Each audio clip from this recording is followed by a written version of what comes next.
आदाब, कैसे हैं आप? उम्मीद है अच्छे होंगे। अल्लाह ताला आपको बहुत अच्छा रखे। नाज़रीन, आज बहुत इम्पॉर्टेंट है व्लॉग। एक तो पाकिस्तान ने अपना बीजिंग में जो सफ़ीर हैं खलील हाशमी, उनको इस्लामाबाद तलब कर दिया। वो इस्लामाबाद पहुंच भी गए हैं।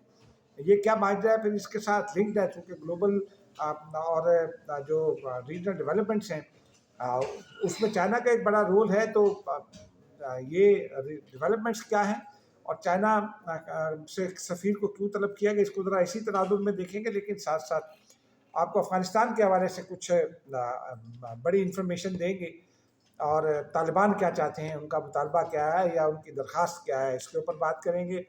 साथ साथ आपको ज़रा अलियारा जेल भी ले जाएंगे, जहाँ गुज़िश्ता रोज़ अलीमा आपा का एक स्टेटमेंट आया कि इमरान खान को जो है वो इन आइसोलेशन रखा हुआ है, और 8/10 के सेल में हैं वो, या 10/8 के सेल में हैं।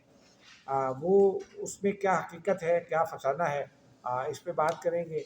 साथ साथ सदर ममलिकत ईवान में सदर में कब बैठ रहे हैं, और कभी कराची, कभी लाहौर, इस्लामाबाद, फिर जरदारी हाउस, फिर हमारे सदर, ये उनकी शटलिंग जारी है। इसके पीछे क्या कहानी है, इस पे बात करेंगे। नाज़रीन, अब पहले आ जाते हैं ज़रा अफ़गानिस्तान के मामले पर। अब से थोड़ी देर पहले जब मैंने ये व्लॉग रिकॉर्ड करना शुरू किया, तो पहले खबर आ गई, तो इसलिए फिर मैंने 2 मरतबा रिकॉर्डिंग स्टार्ट करके इसको स्टॉप किया, क्योंकि खबर भी इम्पॉर्टेंट थी। और जाहिर सी बात है, जब हम चैनल्स के लिए काम करते हैं, अपने टीवी चैनल के लिए, तो वहाँ भी ये खबर देनी थी। तो बहरहाल खबर दे दी कि सफ़ीर खलील हाशमी हैं बीजिंग में, पाकिस्तान के, उनको तलब किया गया है इस्लामाबाद, और हुकूमत पाकिस्तान की हिदायत पर वो इस्लामाबाद पहुँच भी गए हैं। कल उनकी इंपॉर्टेंट मुलाकातें हैं, आज भी होंगी। कल भी इंपॉर्टेंट मुलाकातें हैं। कल रात को उनकी वापसी शेड्यूल है, लेकिन हो सकता है उसमें उसको आगे किया जाए। ये डिपेंड करता है कल की मुलाकातों पर। लेकिन उनको तलब क्यों किया गया, ये ज़्यादा अहम सवाल है। अब आपको पता है कि अमेरिका और पाकिस्तान के दरमियान कुछ पेशरफ्त हो रही है, और उसके ऊपर बहुत सारे लोग जो है ना मुख्तलिफ कहानियाँ बयान करते हैं। तो बीजिंग में इसके ऊपर क्या सोच पाई जाती है, जो या बीजिंग को फिर इस सोच नतीजे में क्या पैगाम भेजना है, वो फिर सफ़ीर पाकिस्तान से ही बात हो सकती है। तो एक तनाजुर उसका ये है। दूसरा तनाजुर उसका फ़लस्तीन और गज़ा के हवाले से है, जो जारी पेशरफ्त है उसमें पाकिस्तान, चाइना पाकिस्तान हमेशा एक दूसरे के साथ रहें, चाहे वो कश्मीर का मामला हो, चाहे वो गज़ा का मामला हो, चाहे पाकिस्तान की मईशत का मामला हो, पाकिस्तान पर पाबंदियाँ लगने का मामला हो, पाकिस्तान की ज़रूरियात का मामला हो। चीन पाकिस्तान के साथ है अनडाउटेडली, लेकिन चीन की मुशावरत ज़रूरी होती है, और मुशावरत से पहले एक अंदरूनी मुशावरत ज़रूरी होती है, ताकि चीन के साथ उस पर मुशावरत की जा सके और जाना जा सके कि वहाँ सोच क्या पाई जा रही है। तो अब ये जो ताज़ा मामला है पाकिस्तान का, वो कि भारत भी अब इसमें इन्वॉल्व हो गया है। वो क्या हुआ है वो बाद में बताऊंगा, लेकिन इस वक्त ये है कि जो वहाँ ईटीएम है, eastern Turkmenistan movement, east Turkmenistan movement, वो चीन में ज़्यादा ट्रबल क्रिएट करती है। और पिछले दिनों उनका खात्मा हुआ था, लेकिन या अफ़गानिस्तान में जो लोग थे उनके वो ज़रा अपने शेल्फ पे चले गए थे, फिर वो निकल आए तो चीन को सता रहे हैं। और अफ़गानिस्तान पाकिस्तान का वायदा हुआ, तो इसका ख़ास तनाजुर में चीन, इसका बड़ा इंपॉर्टेंट रोल है चीन का, और रोल भी होगा इस वादे पर अमल दरामद के हवाले से। तो पाकिस्तान चीन के साथ क्या इस पर मुशावरत करना चाहता है, क्या पैगाम रसानी करना चाहता है, वो उसके लिए मुशावरत जो है वो ज़रूरी है। और उसी के लिए खलील हाशमी इस्लामाबाद में हैं। लेकिन तालिबान क्या सोच रहे हैं इस हवाले से, उस पर मैंने काफ़ी काम किया। पिछले कई दिन से इस पर लगे हुए, रोज़ाना तालिबान की लीडरशिप जो है उसमें जो हमारे जानने वाले हैं उनको मैसेजेस करते हैं, ताकि कुछ ना कुछ खबर मिल जाए। तो मैंने जो मैसेजेस किए, एक तो मैंने गुज़िश्ता रोज़ भी मैसेज किया था आपको, गुज़िश्ता रोज़ ट्रांजिट ट्रेड के हवाले से खबर भी दी थी कि अफ़गानिस्तान ये चाहता है कि ट्रांजिट ट्रेड खुल जाए। पाकिस्तान इस पर काम कर रहा है कि ट्रांजिट ट्रेड खुल जाए, लेकिन आज अफ़गानिस्तान की लीडरशिप से जवाब मौसूल हुए। सुहेल शाहीन साहब से भी मैंने मैसेज किया, तो उनका भी एक जवाब आया।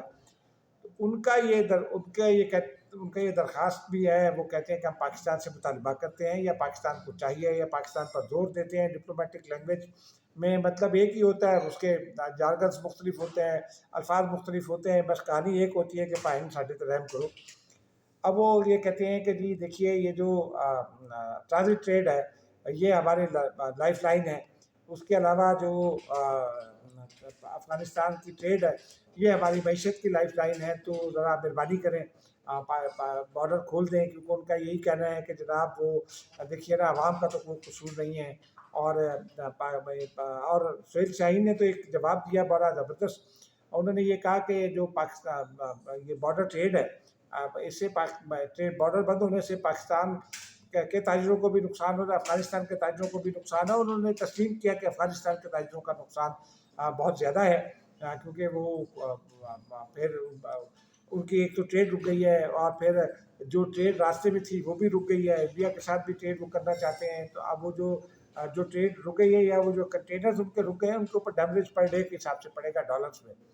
तो वो उनके लिए ज़रा फिर अंदरूनी मुल्क बहरान आएगा, ये भी एक बड़ा मसला है। दूसरा एक इतना ये भी है कि वो जो अफ़गानिस्तान इस बात को भूल गया था, शायद जब मुल्ला अमीर मुत्तकी ने धमकियाँ दी थी दिल्ली में बैठकर, तो वो सेंट्रल एशिया में अब मौसम चूँकि सर्द हो रहा है, तो वहाँ रास्ते ब्लॉक हो रहे हैं। फिर वहाँ से आप बहुत सारी चीज़ें नहीं मंगवा सकते। वो अफ़गानिस्तान की जो कनेक्टिविटी है, ग्लोबल कनेक्टिविटी, वो पाकिस्तान के ज़रिए ही हो सकती है, क्योंकि वो लैंड लॉक्ड है। और सेंट्रल एशिया से जो उनकी पोर्ट है वो भी बहुत दूर है। तो सेंट्रल एशिया के लिए भी पाकिस्तानी समंदर जो है वो सबसे ज़्यादा सूट करता है। और बहरा बाल्टिक रूस के ऊपर लगता है कहीं, और जो भी बाकी उनकी पोर्ट्स हैं वो बहुत बहुत लंबे फासले पर है। तो वो दुशार गुजार रास्तों से उन पोर्ट्स के ज़रिए अपनी प्रोड्यूसेस पहुंचाना या मंगवाना वो ज़रा मुश्किल होता है। तो अब पाकिस्तान से वो उनकी दरख्वास्त है कि पाइन माफ़ कर दो, तो ट्रेड खोल दें, क्योंकि अब इतलात ये आ रही हैं कि काबुल में शायद फूड शॉर्टेज भी हो रही है। बहरहाल ये अगला मामला है, देखते हैं क्या होता है। पाकिस्तान की जानिब से ये कोशिश की जा रही है, और अफ़गानिस्तान से ज़ाहिर सी बात है कुछ दरकार हैं, इसके ऊपर मदद दरकार है, गारंटीज़ दरकार है, उनकी कोई टेक्निकल सपोर्ट तो उन्होंने ही प्रोवाइड करनी है अफ़गान फाइल के हवाले से। तो वो जब चीज़ें स्मूथ हो जाएंगी तो फिर ये खुल जाएगी। हो सकता है 25 से पहले खुल जाए, 25 को नेक्स्ट राउंड है तुर्की में, और उससे पहले खुल जाए। कुछ चीज़ें तय करनी है। ख्वाजा आसिफ ने आज बहुत वाज़ेह अंदाज में ये कह दिया है कि पाकिस्तान और अफ़गानिस्तान के ताल्लुकात और हर चीज़, ट्रेड समेत हर चीज़, वो डिपेंड करती है अफ़गानिस्तान का रवैया क्या होता है टुवर्ड्स TTP, और वो अफ़गान फाइल हमारे ख़िलाफ़ इस्तेमाल होती है कि नहीं। पाकिस्तान के इस मौक़िफ़ को ग्लोबल पजीराई भी मिल रही है, इसलिए कि सारी दुनिया जानती है, और अक़वाम मुत्तहिदा की रिपोर्ट भी है 2024 की, अभी चंद माह पहले आई है। वो ये कहते हैं कि पाकिस्तान सबसे बड़ा विक्टिम है। एक तो पाकिस्तान में दहशतगर्दी हो रही है अमेरिका उसमें अफ़गानिस्तान से, और ये वो अमरीकी और नेटो हथियार जो छोड़ गए थे, वो लाखों की तादाद में वो अफ़गान तालिबान के साथ साथ वो तहरीक तालिबान पाकिस्तान के हाथ लग गए हैं, जिन्हें हमने फितरतुल खारिज का नाम दे रखा है। तो ये पाकिस्तान के लिए ख़तरा है, और वो कहते हैं कि अफ़गानिस्तान टेररिज्म को प्रमोट भी कर रहा है।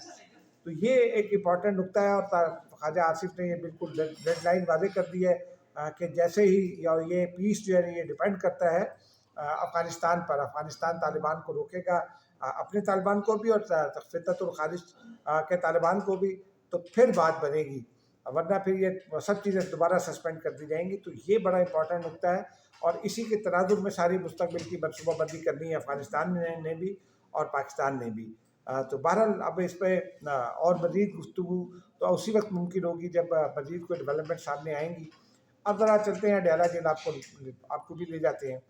गुज़िश्ता रोज़ अलीमा खान साहिबा ने एक दावा किया। उन्होंने कहा कि मेरे भाई इमरान खान को आइसोलेशन में रखा हुआ है, और वो एक तरह के डेथ सेल में 10 बाई 10 का सेल है।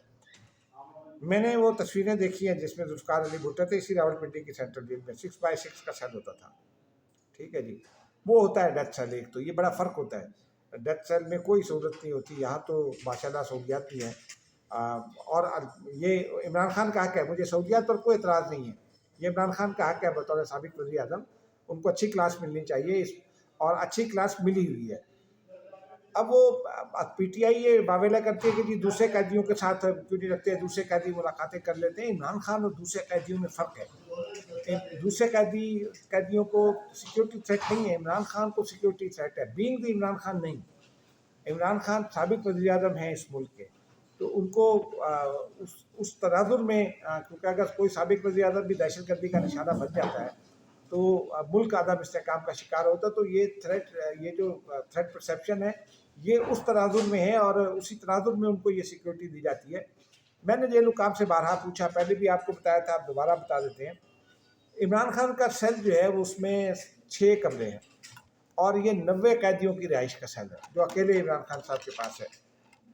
اچھا بڑا سیل ہے، اس میں عمران خان صاحب ایک کمرے میں ان کا بیڈ لگا ہوا ہے، ان کا سامان بھی ہوتا ہے، اس میں ٹی وی لگا ہوا ہے۔ آج کل وہ یہ میں چیک نہیں کر سکا کہ وہ جو یہ الزام ہے کہ جی اخبارات بند ہیں، یہ میں چیک نہیں کر سکا، لیکن ٹی وی ان کے پاس اویلیبل ہے اور اس سیل کے اندر بھی وہ کر لیتے ہیں، واک کرتے ہیں۔ پھر اب گرمی، دن میں تو گرمی ہوتی ہے تو وہ جو سیل کا باہر کا دروازہ جو لان میں کھلتا ہے اس کو ایک دیوار بنا کر اس سیل کا حصہ بنا دیا گیا ہے عدالتی حکم پر، تو وہاں جو ہے وہ اس لان میں جاتے ہیں وہ، اور پھر ایکسرسائز مشین ان کی رکھی ہوئی ہے۔ اگر یہ 10x8 کا سیل ہے یا 8x10 کا سیل ہے تو پھر بیڈ کے ساتھ ساتھ ایکسرسائز مشین کیسے رکھی ہے، ٹیبل کیسے ہے، ٹیبل ہے، ایکسرسائز مشین ہے، فریج بھی ہے، اس میں یہ سب چیزیں اویلیبل ہیں۔ اس کے ساتھ ساتھ اور عمران خان کو واک کی اسپیس بھی حاصل ہے، کھانا کھانے کے بعد کی جو واک ہوتی ہے وہ ایکسرسائز کرتے ہیں، اور عمران خان کی ایکسرسائز کا اسٹائل زبردست ہے، وہ سر نیچے اور ٹانگیں اوپر کرتے ہیں اور کافی دیر کرتے ہیں، اس سے پورے جسم میں بلڈ سرکولیشن بڑی زبردست ہوتی ہے، مسلس بھی مضبوط ہوتے ہیں، وہ بھی کرتے ہیں۔ پھر وہ لان میں ہے ان کے پاس، لان کے دوسرے کونے پر ایک تو ڈاکٹرز کی رہائش ہے، 7 ڈاکٹرز کی رہائش ہے جو ہاسپٹل میں بھی ہوتے ہیں، وہ عمران خان صاحب کے لیے بھی جب بھی ضرورت ہوتی ہے چیک کرنے آتے ہیں، اور ساتھ ساتھ وہ کھانا بھی عمران خان کا چیک کیا جاتا ہے۔ ان کی رہائش کے ساتھ پھر عمران خان کے جو مشقتی ہیں ان کا سیل موجود ہے، جو کک بھی ہیں ان کے، تو اس میں وہ جب کھانا پکاتے ہیں تو ڈاکٹرز چیک کرتے ہیں۔